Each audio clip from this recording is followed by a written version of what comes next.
તમને લોકોને મારી ખમણની રેસીપી બહુ ગમે છે, ખીચુની રેસીપી બહુ ગમે છે, પાપડીની રેસીપી બહુ ગમે છે. આજથી આ એક નવી રેસીપી પણ બહુ જ ગમશે અને બને એટલી આ રેસીપી શેર કરજો.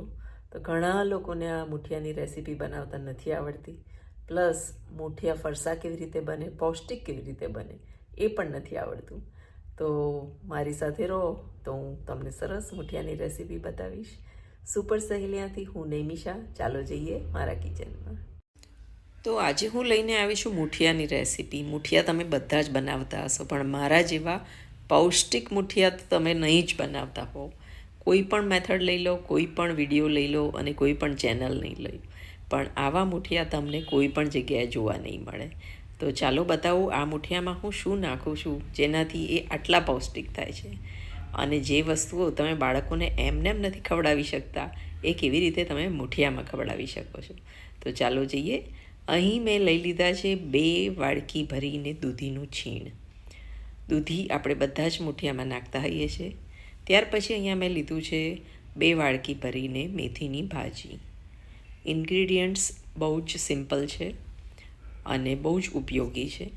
ઉનાળામાં, શિયાળામાં, ચોમાસામાં કોઈ પણ ટાઈમે તમે આ ટાઈપના મૂઠિયા બનાવી શકો અને હેલ્થફુલ મૂઠિયા આજે મારા છે. હવે મેં અહીંયા 15થી 17 લસણની કળી અને 3થી 4 લીલા મરચાં ક્રશ કરીને લીધા છે. તેને પણ આપણે એક થાળીમાં ભેગા કરી દઈશું. જ્યારે પણ મૂઠિયા બનાવો ત્યારે મોટું વાસણ લેજો અને બધા જ મસાલા પહેલાં આવી રીતે ભેગા કરજો. તમારે મૂઠિયાના બધા જ મસાલા આવી રીતે હશે તો માપનો ખ્યાલ આવશે. અહીં મેં મગસ લીધું છે, લગભગ 5થી 6 ટુકડા મગસ. મગસ એટલે બેસન, ઘી અને ખાંડ. જો તમારી પાસે મગસ ના હોય તો તમે બેસનને થોડું ઘીમાં શેકી અને બારોબાર ખાંડ નાખી અને ઉપયોગ કરી શકો છો. હવે અહીં મેં કણકી કોરમાનો લોટ લીધો છે, એટલે કે જે હાંડવાનો લોટ આવે છે, દાળ અને ચોખાનો મિક્સ જે ઘંટીમાં મળે છે એ લોટ 1 વાડકીથી 1.5 વાડકી જેવો મેં ભરીને અહીંયા લીધો છે. સાથે અહીં 1થી 1.25 વાડકી જેવો ઘઉંનો લોટ પણ લીધો છે અને જે ચારવાનો બાકી હતો તેથી તેને હું અહીંયા ચારીને યુઝ કરી રહી છું. હવે તમને અહીંયા 4 અલગ અલગ પાવડર દેખાઈ રહ્યા છે. એ 4 પાવડર કયા કયા છે અને તેનો શું ઉપયોગ છે તે આપણે જોઈ લઈએ. તો સૌથી પહેલાં જે મોટી બરણી છે તેમાં સવાની ભાજીનો પાવડર છે. સવાની ભાજીનો ઉપયોગ અથવા એનું શાક આપણા ઘરે ખૂબ જ ઓછા પ્રમાણમાં બનતું હોય છે. તો આ 1 ચમચી ભરીને આપણે મૂઠિયામાં એડ કરી દઈશું. ત્યાર પછી આ જે બીજો પાવડર છે તે સરગવાની સિંગનો પાવડર છે. તેને પણ આપણે ક્યારેક ક્યારેક જ ઘરે સરગવાની સિંગનું શાક બનાવતા હોઈએ છીએ. ત્યાર પછી આ ત્રીજો પાવડર છે જે ગવારનો પાવડર છે. ગવાર પણ બહુ ઓછી ઘરમાં ખવાતી હોય છે. અને આ જે ચોથો પાવડર છે તે લાલ મોગરીનો પાવડર છે. લાલ મોગરી આવે છે પણ ખૂબ ઓછી અને આપણે લાવતા પણ નથી. તો આવી રીતે બધા જ પાવડરની સૂકવણી કરી અને આ 4 પાવડર મેં મૂઠિયામાં એડ કરી દીધા છે. હવે આપણા મસાલાના ડબ્બામાંથી બેઝિક મસાલા એટલે કે હળદર, લાલ મરચું, લીલું મરચું અને લસણ આપણે નાખેલું છે, એટલે પ્રમાણમાં જોઈને નાખવું.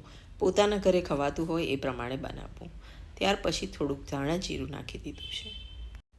અહીં આપણે મૂઠિયાની અંદર જ 1થી 1.5 ચમચી તલ તો નાખીશું જ અને વઘારીશું ત્યારે પણ નાખીશું. હવે મીઠું પ્રમાણસર એટલે લગભગ 1.5થી 2 ચમચી જેવું મીઠું આટલા લોટમાં તો જોઈશે જ. અને લીંબુનો રસ મેં લઈ લીધો છે લગભગ 2 ચમચી જેટલો. એટલે ગળપણ અને ખટાશ બંને આવે તો પછી તો મૂઠિયા કેવા સરસ બનશે. અત્યારથી જ મોઢામાં પાણી આવી રહ્યું છે. હવે નાખીશું સોડા. સોડા વગર તો મૂઠિયા સરસ ચડશે નહીં અને ફૂલશે પણ નહીં. હવે લઈ લઈશું આદુને પણ આપણે છીણીને નાખીશું. એકવાર બધા જ મસાલા મિક્સ કરી દઈશું ને પછી તો મૂઠિયા બનાવતા વાર નહીં. આ તો આદુને આપણે છીણી અને આની અંદર એડ કરી દઈશું. તો હવે આ બધા જ ઇન્ગ્રીડિયન્ટ્સ આપણે હળવે હાથે મિક્સ કરી દઈશું. યાદ રહે કે જો તમારી પાસે બનેલો ભાત હોય તો આની અંદર ચોક્કસ નાખી શકાય. એનાથી મૂઠિયા સરસ પોચા થતા હોય છે. ભાત કે ખીચડી કંઈ પણ ચાલે. મારી પાસે હાલ નથી એટલે મેં નથી નાખ્યા. બાકી જો બનેલો ભાત હોય તો અવશ્ય નાખવો. હવે બધી જ વસ્તુ સારી રીતે ભેગી કરતા જઈશું. અને આની અંદર હજી આપણે થોડું તેલ નાખવાનું બાકી છે. હાલાકી જો આપણે મગસ નાખ્યું છે એટલે ઘી તો છે જ, પણ થોડું તેલ નાખીશું, મુઠિયા પોચા પણ થશે અને ફરસા પણ થશે. તો સારી રીતે એને મિક્સ કરવાનું છે. તો હવે આની અંદર લગભગ 1 સ્કૂપ જેવું તેલ હું એડ કરી દઈશ. આ 1 સ્કૂપ એટલે લગભગ 3 ચમચી જેવું તેલ થાય છે. અને અહીં તમે જોઈ રહ્યા છો કે હું મુઠિયાનો લોટ જે મારો હાથ ફરી રહ્યો છે એના ઉપર ધ્યાન રાખો કે એકદમ પોલો પોલો હાથ ફરી રહ્યો છે. ઘણા લોકો મુઠિયાના લોટને જાણે રોટલીનો લોટ બાંધતા હોય ને એવી રીતે દબાઈને બાંધે છે. આવી રીતે એવું નથી કરવાનું. આપણે આવી રીતે હલકા હાથે જ બધી જ વસ્તુ મિક્સ કરવાની છે. હવે લોટ ઢીલો તો થઈ ગયો છે, પણ એમાં સ્લાઇટ 1-2 ચમચી જેવું પાણી આપણે નાખીશું, જેનાથી આપણા મુઠિયા એકદમ પોચા થશે. તો આ ટાઈપનો લોટ તમારો થાય ત્યારે જ તમારે તેના મુઠિયા વાળવાના ચાલુ કરવાના. તો અહીં હું તમને એ જ બતાવી રહી છું. હવે એક ઢોકળી લીધું છે અને તેની થાળી ગ્રીસ કરી દીધી છે. બીજી બાજુ આ જે થાળી દેખાય છે તમે, એમાં મેં તલ નાખ્યા છે. તો આવી રીતે હાથથી લાંબુ સેવંતરું કરી દઈશું અને પછી તેને તલમાં ડીપ કરી દઈશું. જો આ મુઠિયાને બફાયા પછી તળવામાં આવે ને તો આ તલ ખૂબ સરસ દેખાય છે, પણ હું તેને તળવાની નથી, પણ વધુમાં વધુ તલ મારું ફેમિલી કેવી રીતે ખાઈ શકે એના માટે આ બધા પ્રયત્ન કરતી હોઉં છું.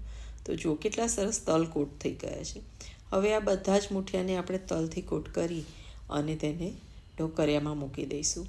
બીજી બાજુ 2-3 મુઠિયા રહી ગયા છે. તો આવી રીતે એક કઢાઈ લેવાની છે અને એની અંદર તમારે પાણી નાખીને એક મારો મૂકવાનો, તેની ઉપર એક ડીશ મૂકી દેવાની અને ડીશની ઉપર એ જે 2 રહી ગયા છે એને આપણે મૂકી દેવાના. એટલે જો તમારી પાસે સ્ટીમર કુકર ના હોય તો આ રીતે પણ મુઠિયા, ઢોકળા કશું પણ બનાવી શકાય છે.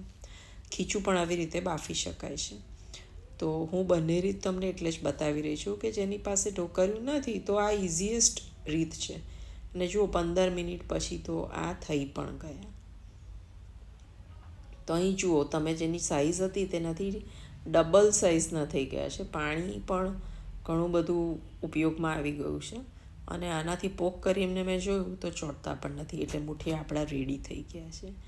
એવી જ રીતે મેં સ્ટીમર કુકરના મુઠિયા પણ જોઈ લીધા, એ પણ સાથે સાથે થઈ જ ગયા હતા. એને પણ પોક કરીને જોયું તો એ પણ થઈ ગયા હતા.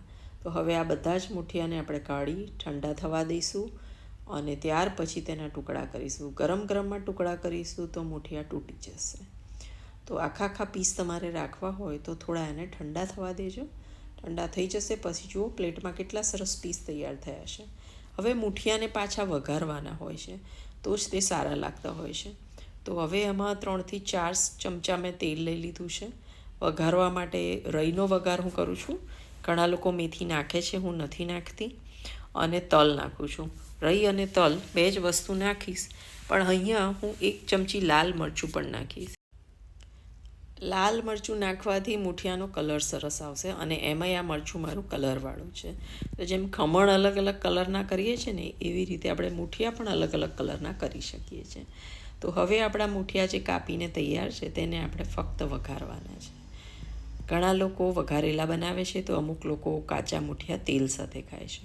મુઠિયા જ્યારે પણ બનાવો ત્યારે ચા, કોફી, છાશ, દહીં વિવિધ પ્રકારની વસ્તુઓ સાથે મુઠિયા ખાઈ શકાય છે. પ્લસ તે ટિફિન બોક્સમાં પણ સારી રીતે લઈ જઈ શકાય છે અને પેટ પણ ભરાય છે. આપણે થોડા દાણા નાખીને એને ગાર્નિશ કરી દીધા છે. અને જો આ મુઠિયાનું પીસ તમને બતાવું કેટલું સરસ થયો છે. તો આ રીતે તમે મુઠિયા બનાવો, તમારી ફેમિલીને લંચ બોક્સમાં પણ આપી શકો, સવારે બ્રેકફાસ્ટમાં અને સાંજે ડિનરમાં પણ ચાલે.